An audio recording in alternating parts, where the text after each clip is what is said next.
సరే కాబట్టి ఇక్కడ ఆ సూర్యకాంతం పడ్డ తర్వాత అప్పుడు అనుకున్నాడు మిట్ట మధ్యాహ్నం అయిపోయింది, ఇక నేను వెళ్ళాలి, ఇక్కడ ఉండకూడదు, ఎందుకంటే మా నాన్నగారు అమ్మగారికి సేవ చేయాలి, భోజనం పెట్టాలి కదా, వాళ్ళు ఎదురు చూస్తుంటారు నా కోసం, అబ్బాయి రాని అంటారు. తల్లిదండ్రుల యొక్క అలవాటు ఎట్లా ఉంటుందంటే కొడుకు లేకుండా భోజనం చేయరు వాడు. రాని అమ్మ రోజు ఉండేవాడు కదా, రోజు కలిసి తింటున్నాం కదా, అబ్బాయి రాని అంటారు. కాబట్టి నా కోసం ఎదురు చూస్తుంటారు, కప్పుకొని వెళ్ళాలని చెప్పేసి అనుకొని కళ్ళు మూసుకొని పైకి లేవబోయాడు. ఇంకెక్కడ పైకి లేస్తాడు?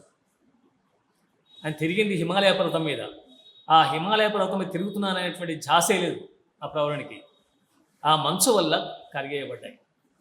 నీహార వారి బెరసి, మంచు ఎక్కడైనా మంచు మీద తిరిగితే కాలకుంటుందంటే పసరు పూసుకుంటే అయిపోయింది. అప్పుడు బాధపడ్డాడు, అదే ఎంత నేను జడుణ్ణి, నేను వేదాలు చదివాను, శాస్త్రాలు చదివాను, పురాణాలు చదివాను అనుకున్నాను, గొప్ప మేధావిని నేను అందరూ పొగుడుతున్నారు, నా తెలివి తెల్లారిపోయింది, నేను మంచు మీద నడవడం ఏంటి పసరు పూసుకొని అని చెప్పేసి అనుకున్నాడు. కొన్ని ప్రదేశాలు చూసిన తర్వాత ఆయనకు అప్పుడు మనసు బాధ కలిగి బుద్ధి జాడ్య జనితోన్మాదుల్ గదా శ్రోత్రియుల్ అన్నాడు. శ్రోత్రియులు అంటే శృతి చదువుకున్న వాళ్ళు, వేదం చదువుకున్న వాళ్ళకు బుద్ధి పనిచేయదు ఒక సమయానికి. వైసాభూపి అంటారు. ఈ వైదికులకు వేదం చదువుకున్న వాళ్ళకు సమయానికి బుద్ధి పనిచేయదు. అందుకోసం నేను ఇంత చదువుకున్నాను, పండితుడయ్యాను, కానీ నా బుర్ర పని చేయలేదు, కనీసం పాదాలకు లేపని కరిగిపోతుందని తెలియదా, పాదాలు పూసుకోండి అని చెప్పేసి బాధపడుతూ, సరే ఇక్కడ హిమాలయ పర్వతం మీద చాలామంది ఋషులు, సిద్ధులు, తపస్సు చేసుకునే వాళ్ళు ఉంటారంటారు, ఎవరైనా కనబడి నాకు దారి చెప్తారేమో, నేను ఎక్కడి నుంచి వచ్చినా తెలియదు, కళ్ళు మూసుకొని బయలుదేరి వచ్చాను, కాబట్టి ఇప్పుడు మళ్ళీ నా ప్రదేశానికి వెళ్ళాలంటే ఎలా వెళ్ళాలి, ఏ ఋషీశ్వరుడు సహాయం చేయాలి అని చెప్పి అనుకుని తిరగటం మొదలుపెట్టాడు. పర్వతం మీద తిరిగితే ఎవరు కనబడతారు? అక్కడ ఎవరు లేరు. కొంత దూరం వెళ్ళిన తర్వాత సంగీతం వినిపించడం మొదలుపెట్టింది. గానం వినిపిస్తుంది, ఎవరో వీణ వాయిస్తున్నారు, వీణావాదనం వినిపించింది. ఆ వీణావాదనం ఎక్కడి నుంచి వస్తుందో శబ్దం అని చెప్పేసి అనుకొని ఆ వీణావాదనం జరుగుతున్న వైపు, ఆ వీణా శబ్దం వస్తున్న వైపు, ఆ వీణ అక్కడికి వెళ్ళాడు నెమ్మదిగా. 2 అడుగులు వేసేసరికి ఒక చెట్టు కింద కూర్చొని ఒక కాంత వీణ వాయిస్తూ కూర్చుంది. ఆమె అప్సరసల్లో ఒకటి, వరోధిని అప్సర శిరోమణి. నారాయణ రెడ్డి గారు పాటలు రాశారు, అందుకోసం అప్సరసల్లో ఆమె శిరోమణి రాశాడు. ఆమె శిరోమణి కాదో కానీ ఆ వరోధిని వచ్చి అక్కడ ఉంది. ఎందుకంటే ఆమెకు అప్సరసల్లాగా స్వర్గలోకంలో ఉండి ఇంద్రుడు చెప్పినట్టుగా చేయడం నాకు ఇష్టం లేదు, రంభావరోసుల్లాగా.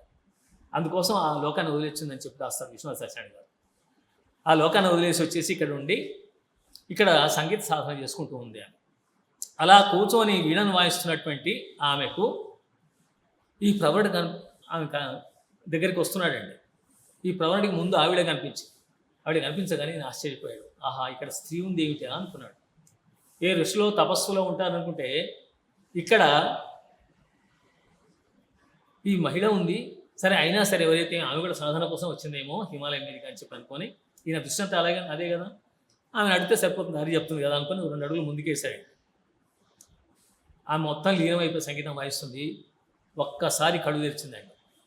చూసేసరికి ఎదురుగుండా ఈయన కనిపించాడు. చాలా అందగాడని వర్ణించాడు కదా, చూసి ఆశ్చర్యపోయింది. మనుషులు ఇంత అందంగా ఉంటారా అని చెప్పేసి ఆశ్చర్యపోయి నయనాంబుజములు వికసింప, కళ్ళు ఒక్కసారి పెద్దగా చేసుకొని చూసిందట.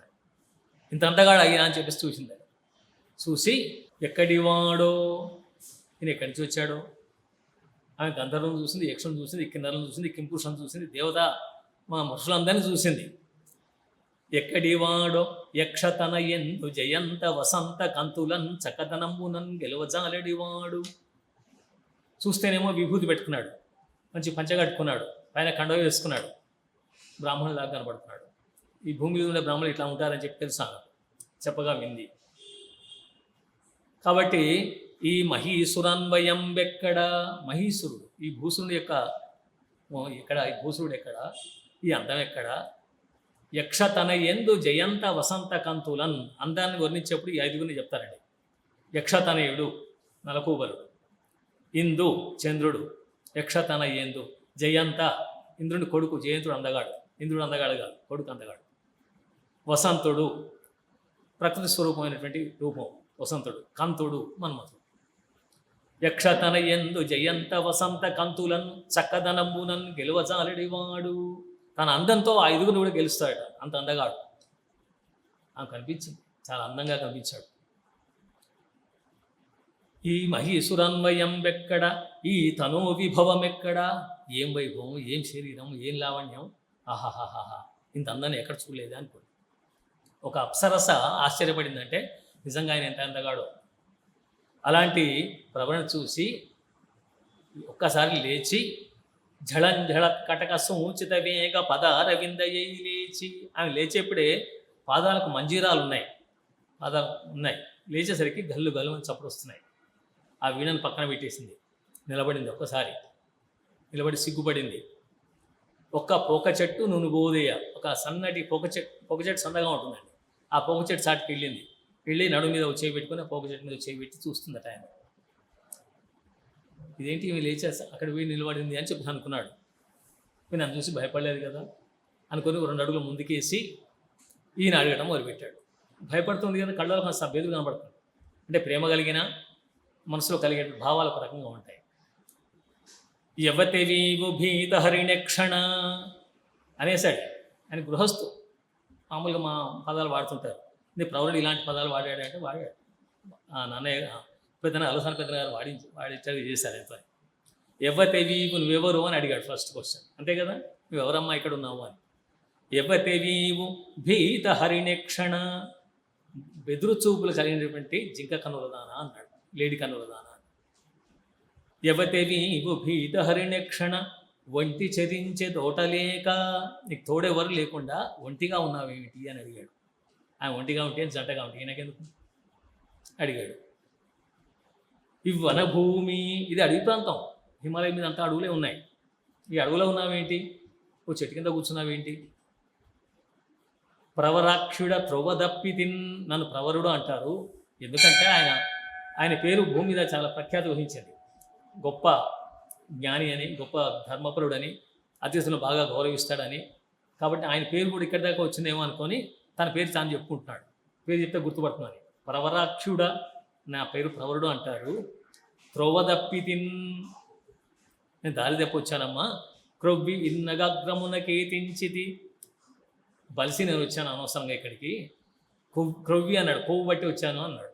అంటే బలిసి వచ్చాను, బలిసి ఇక్కడికి వచ్చాను, నేను ఇక్కడ చిక్కుకుపోయాను. కాబట్టి తిరువయ్యేది తెల్పగదవే శుభంబు నీకగున్, నాకు దారి ఎక్కడ ఎలా వెళ్ళాలో చెప్పమ్మా అని చెప్పేసి అడిగేసరికి ఆమె ఒక్కసారి ఆశ్చర్యపోయింది. ఇదేంటయ్యా, నువ్వెక్కడి నుంచి వచ్చావో నాకేం తెలుస్తుంది, దారి చెప్పమని అడుగుతున్నావు ఏంటి అని.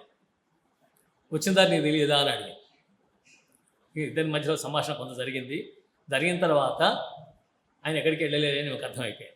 ఎక్కడికి వెళ్దామని చూస్తున్నామయ్యా, నేను ఇప్పటిదాకా ఎదురు చూస్తుంది నీలాంటి అందగాడి కోసమే. కాబట్టి నువ్వు ఇక్కడ ఉండు, నీకు ఇక్కడ సకల భోగాలు లభిస్తాయి, నువ్వు ఇక్కడి నుంచి వెళ్ళాల్సిన అవసరం లేదు. నువ్వు ఏమేమి కోరుకుంటావో అవన్నీ కూడా నీకు లభించే అవకాశం ఉంది. కాబట్టి నువ్వు ఇక్కడి నుంచి వెళ్ళాల్సిన అవసరం లేదు అని చెప్పేసి అంటుంది. లేదు, నాకు యజ్ఞయాగాలు పాడైపోతాయి, మా అమ్మ నాన్న తిండి తినకుండా ఉంటారు, తర్వాత పంట పొలాలు చూసుకునే వాళ్ళు లేరు, మా విద్యార్థులకు చదువు చెప్పేవాళ్ళు ఉండరు, ఇవన్నీ ఇబ్బందులు వస్తాయి, నేను వెంటనే వెళ్ళాలి అని చెప్పేసి అన్నాడు. అయినా నేను గృహస్థును అని చెప్పాడు, నాకు పెళ్ళయింది అని చెప్పాడు. ఇంత చెప్పినా కూడా ఆ వరుధిని వినలేదు. ఇక్కడ చాలా వర్ణం ఉందనుకోండి, మనకు అవసరం లేదు. అలా వినక ఆయన అక్కడ ఉండమని బలవంత పెట్టి చివరకు తమకాన్ని ఆపుకోలేక ఆయన మీద పడి గట్టిగా కవలించుకున్నాడు. హరే రామ రామ రామ, ఎంత పని జరిగిందిరా ఆయన అనుకున్నాడు. ఆయన వచ్చింది దేనికి, జరిగింది ఏమిటి, ఇలా ఎందుకు జరిగింది అని చెప్పేసి అనుకుని హరహర అని చెప్పేసి ఆ శివుని ఒకసారి తలుచుకొని ఆమె భుజాలు పట్టుకొని తోసేశాడు. అంశద్వయం బంటి త్రోచే, భుజాలు బట్టి పక్కన నెట్టేసి తల్లి నన్ను క్షమించు, నేను వెళ్ళిపోతున్నా అని చెప్పేసి బయలుదేరి వెళ్ళాడు. ఈమె దుఃఖిస్తుంది, ఉండు అని చెప్పేసి అంటుంది, వెంటబడుతుంది. ఆయన ఆగేట్లేడు, గబగబ వెళ్ళిపోయి, ఎలా వెళ్ళిపోవాలి నేను, మా ఇంటికి దారి ఎట్లాగా, ఎవరు చూపిస్తారు, ఇక్కడ ఎవరు కనిపించట్లేదు, ఇదేం మధ్యలో ఇది వచ్చేసింది, ఈవిడ వచ్చేసింది, ఇదేం ఇబ్బంది అబ్బా అని చెప్పేసి అనుకొని అక్కడ కూర్చొని ఒక్కసారి, నేను రోజు అగ్నిహోత్రం పూజ చేస్తాను, 3 అగ్నులను పూజిస్తాను, గార్హపత్యాగ్ని, దక్షిణాగ్ని, ఆహ్వానీయాగ్ని. యజ్ఞాలు చేస్తాను, చిన్న యాగాలు చేస్తాను, నిత్యాగ్నిహోత్రుని కాబట్టి పని చేస్తాను. తర్వాత గృహపతికి చేయాల్సిన ధర్మాలు ఉంటాయి, అవి చేస్తాను అని చెప్పేసి అగ్నిహోత్రుని ప్రార్థిస్తాను అని చెప్పేసి అనుకొని, దాన జపగ్నిహోత్ర పరతంత్రుడనేని భవత్పదంబుధ్యానరతుండనేని పరదార ధనాదుల కొరనేని ఇవన్నీ చెప్పాడండి. నేను నిత్యం గనక దాన జప అగ్నిహోత్ర పరతంత్రుడనేని, నేను దాన ధర్మాలు చేసేటైతే, జపం చేసుకున్నట్టయితే, అగ్నిహోత్రుని నిత్యం ఆరాధించేటైతే, దాన జప అగ్నిహోత్ర పరతంత్రుడనేని. ఓ పరమేశ్వర అగ్నిహోత్ర, ఇప్పుడు అగ్నిహోత్రుడు దేవుడు ఆయన. భవత్ పదంబుద ధ్యాన రతుండనేని, భవత్ నీ యొక్క పాదాల్ని నేను రోజు ధ్యానిస్తున్నట్టయితే, పరదార ధనాదుల కోరనేని, పరదార ఇతర స్త్రీలను, ఇతరుల భార్యలను, ఇతరుల ధనాన్ని కోరకుండా ఉన్నట్టయితే, ఎప్పుడు కోరడా ఆయనకు అవసరం లేదు, కోరడు కూడా, అలాంటి వాడు కాదు, గొప్ప ధార్మికుడు. ఈ నుండు పశ్చిమంభో నిధిని గృంకకయమున్న రయంబున గృహంబును చేర్పుము హవ్యవాహన. ఓ హవ్యవాహన, ఓ అగ్నిహోత్రుడా, నన్ను మా ఇంటికి చేర్చేవయ్యా అని చెప్పేసి ప్రార్థించాడు. నిష్కల్మషంగా శ్రద్ధతో ఆ అగ్నిహోత్రుని ప్రార్థించేసరికి అప్పుడు ఆయనలో అగ్నిహోత్రుడు ఆవేశం ఆ ఆవాహన అయిపోయి లోపల శక్తిని ఇచ్చేసాడు.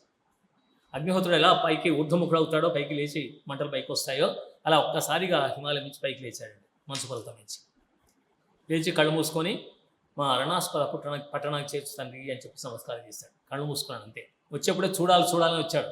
చూడాలని తపన లేదు. మా అమ్మ నాన్నని చూడాలి, మా ఊరు చూడాలి, మా విద్యార్థులను చూడాలి, నా ధర్మాన్ని నేను నిర్వర్తించాలి, వెళ్ళి తొందరగా తల్లిదండ్రులు సేవ చేసుకోవాలి, వాళ్ళకి ఆహారం పెట్టాలని చెప్పేసి ఆ ధ్యానంతోనే ఉన్నాడు.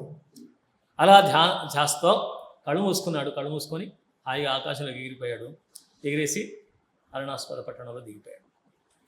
అలా దిగిపోయి ఇంట్లో గబగబా వెళ్ళిపోయి స్నానం చేసి మళ్ళీ కావాల్సినటువంటి సాలగ్రామ పూజలు అవన్నీ వ్యవహారాలు చేసుకొని తల్లిదండ్రులకు భోజనం పెట్టేసి ముందు తర్వాత తన కార్యక్రమాల్లో మునిగిపోయాడు.